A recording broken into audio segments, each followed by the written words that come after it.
Welcome to Tenor Tech, where I solve the problems you didn't even know you had. You've got the essentials, now act. First, check your TV model and OS so you know what options you'll see. Then open Settings, go to Apps or Applications, and locate YouTube in the list. Once selected, review app info and storage to see if uninstall, disable, or sign out options appear.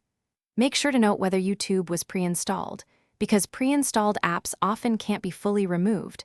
They must be disabled or hidden instead. Now continue with the core actions. If you see uninstall, choose it and confirm. That removes the app and its updates. Once done, reboot the TV to clear residual processes.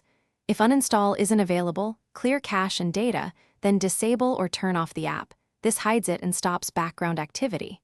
Make sure to sign out of any Google account on the TV, and when necessary, revoke device access from your Google account settings for a fuller disconnect. Finish by confirming the change. Restart your TV and inspect the home screen and app list to ensure YouTube is gone or disabled. If it still appears and you must remove it, consider a factory reset only after backing up settings and logins, because that returns the TV to default software.